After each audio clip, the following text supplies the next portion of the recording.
The Amazing Spider-Man issue 49 sees Norman Osborn recall a time where Peter was like a son to him, a chance for a real legacy. But much has happened since then, wondering how long they have been tormenting each other for and how long they have been locked in the same vicious cycle. He knows these are dangerous times and they must change their old habits, since Kindred is coming and before they can even deal with him, they need to beat what's below. In the vault below them, Juggernaut has been shot by Sin Eater, who takes the villain's powers, morphing into something more as Peter is overcome by the Sin Eater cult. Norman knows what must be done to save the city, drinking his goblin serum and donning his old costume. The Green Goblin comes to Spider-Man's aid, fighting side by side with the hero against the cult. Spider-Man knows this is all wrong, since Goblin has taken everything from him, more than once, and it's only a matter of time before he does it again. Green Goblin grabs one of the men, telling them that they have some nerve in appropriating his color scheme, saying they look much better in red as he stabs him. Spider-Man, however, manages to stop Goblin before he can kill the man, saying it's taking every fiber in his being not to beat the villain senseless, and there is only one way they are going to be able to work together, and that's if there is no killing. However, Goblin doesn't care, throwing a pumpkin bomb into the crowd and killing a group of cultists. Peter, however, notices that the Sin Eater cult regrows their limbs and returns to life, as Goblin returns to bombing the group. The Spider family, meanwhile, watch from above, assured by Madam Web that they aren't ghosts,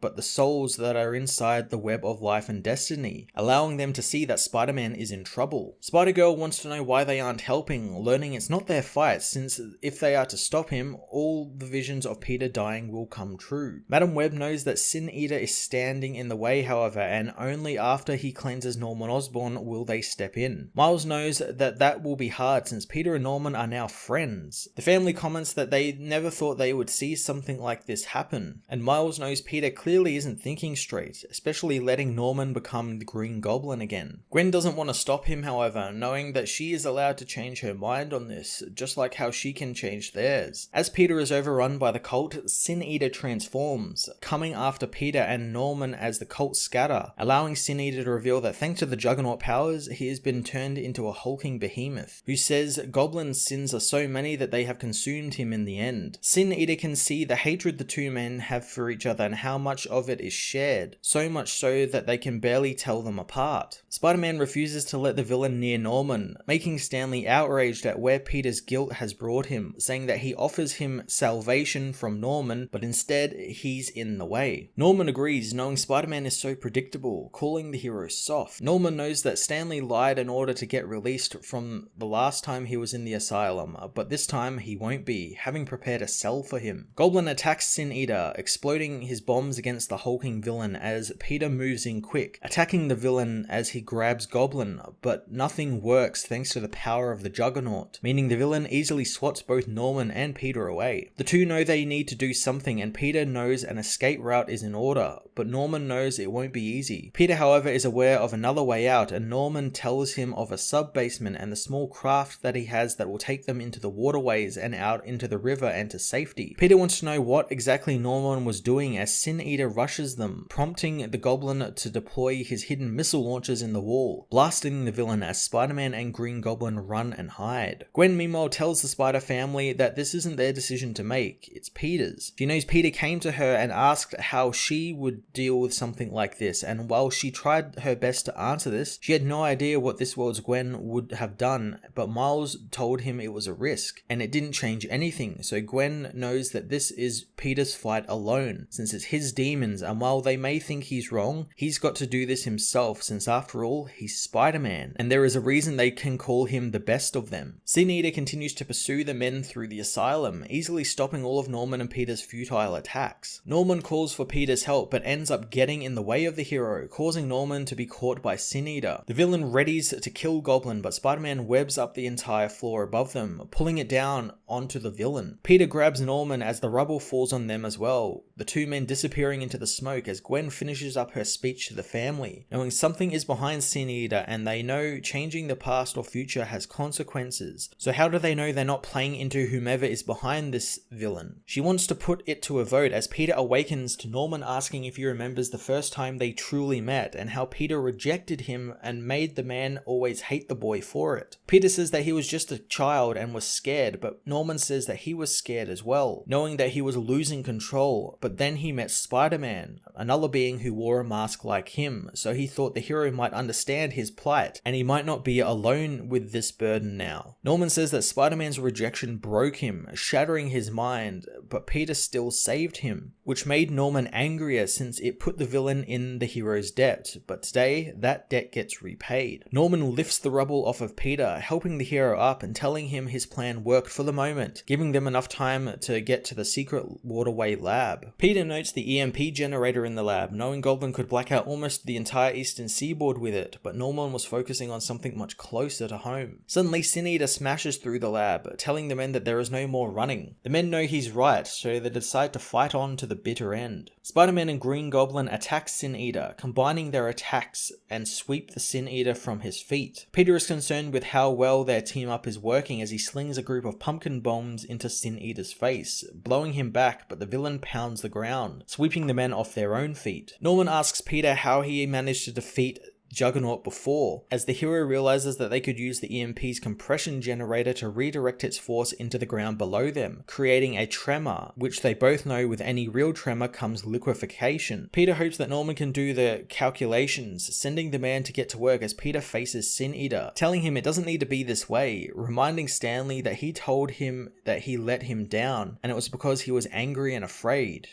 of what he might lose or what he might screw up next. Peter says that he's the one responsible for all of this that has happened to Stanley, and these are all his sins, so he wants the villain to cleanse him. Sin Eater smashes him out of the way, aiming his weapon at Norman as the EMP is activated. The EMP rips through the lab, but Sin Eater still manages to get his gun trained on Norman, so Spider-Man jumps at the hand, grabbing the weapon. Peter knows he can't possibly hold back the unstoppable villain, but continues to fight on, despite bones being snapped thanks to the tremor and the force of Juggernaut's powers. The ground beneath them begins to liquefy as planned, so Peter pushes Sin Eater into the liquid floor, trapping him. Peter continues to push the villain down, trapping himself in the liquid as the villain demands to know why he would give his life for Norman. But Peter knows he's not doing it for Norman, but for everyone else, and because it's the right thing to do. Peter manages to free one of his arms, firing his web at the roof, but it's cut down by Norman. Peter knows the villain is betraying him, as Norman says that this isn't how it wanted it to be, since the hero deserves a true hero's death, not drowning alone in the mud. Norman pushes Peter deeper into the mud, but is suddenly pulled away as Gwen attacks him and Miles rescues Peter. The rest of the Spider family arrive as the EMP dies down. The family tell Peter that this is a rescue mission and it was supposed to be a preemptive one, but there was some controversy on the way, which made the family question how they should intervene. Peter doesn't understand, learning that they were arguing on whether or not to throw Norman to Sin Eater, and they almost did. Gwen tells him that she told the family that it was Peter's choice to make. Norman is happy that it all worked out in the end as Peter grabs him, dragging him aboard the escape craft, planning on leaving before Sin Eater comes back. Crowding onto the craft, Norman says that he's the only one who can pilot this, but Spider-Man pins him to the wall, telling him to stay put as Jessica takes the controls, told the waterway should lead them out into the Hudson River. Norman meanwhile creeps on Gwen, recognizing her for who she is, knowing that being near her is quite intoxicating, despite not being the Gwen he knew. Norman knows that they had quite a history, wanting to focus on the happier times they had as Peter grabs him again, telling Norman that he doesn't get to talk or even look at Gwen. Gwen says that she doesn't need Peter to protect her, threatening Norman, who continues to goad the family. Peter tells him to shut up, but the villain continues, saying that when the day comes, he promises that he will make their deaths quick, since Gwen and all of them deserve it. Peter remembers seeing Norman's plans for Empire State and how Madam Web knows that he will kill again, knowing no matter what he does, someone is killed by Norman Osborn. Peter smashes his fist into the bulkhead, knowing this time will be different. Norman expects Peter to finally kill him, but instead, Peter opens the craft, tossing Norman out of the ship and back into the lab, telling his family he made a different choice. Webb knows that he didn't,